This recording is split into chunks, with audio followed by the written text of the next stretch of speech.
आकाशवाणी नागपूर. मेधा नांदेडकर आपल्याला ठळक बातम्या देत आहे. राज्यात मे आणि जून 2026 या कालावधीत झालेल्या अवकाळी पाऊस, वादळी वारे आणि गारपिटीमुळे बाधित झालेल्या फळपिकांच्या नुकसानीचे पंचनामे तातडीने आणि काटेकोरपणे पूर्ण करावेत. शेतकऱ्यांना कोणताही त्रास होणार नाही याची काळजी घेऊन नुकसान भरपाईची प्रक्रिया गतिमान करावी, असे निर्देश कृषी मंत्री दत्तात्रय भरणे यांनी दिले आहेत. राज्य शिक्षण मंडळाची 10वी-12वीची पुरवणी तसंच श्रेणी सुधार परीक्षा 16 जून ते 8 जुलै या कालावधीत होणार आहे.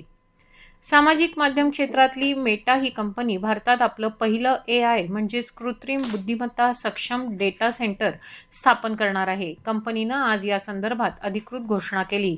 या महत्त्वपूर्ण कराराअंतर्गत मेटा आणि रिलायन्स इंडस्ट्रीज संयुक्तपणे गुजरातच्या जामनगरमध्ये 168 मेगावॉट क्षमतेचं भव्य डेटा सेंटर उभारणार आहेत. गोंदिया जिल्ह्याच्या तिरोडा तालुक्यातील बोदलकसा जलाशयात जलपर्यटनासाठी गेलेले तरुण मासेमारीसाठी वापरल्या जाणाऱ्या बोटीतून नौकाविहार करत असताना बोट उलटल्यानं 2 तरुणांचा मृत्यू झाला असून 7 जणांना वाचवण्यात यश आलं आहे. राज्यातील काही अभियांत्रिकी महाविद्यालयांमध्ये अल्पसंख्याक कोट्याअंतर्गत बनावट कागदपत्रांच्या आधारे प्रवेश दिल्याच्या वृत्ताची महाराष्ट्र राज्य अल्पसंख्याक आयोगानं गंभीर दखल घेतली आहे. या प्रकरणामुळे वास्तविक अल्पसंख्याक विद्यार्थ्यांच्या हक्कांवर परिणाम होत असल्याची शक्यता लक्षात घेऊन आयोगानं तातडीनं चौकशीची प्रक्रिया सुरू केली आहे. हवामान.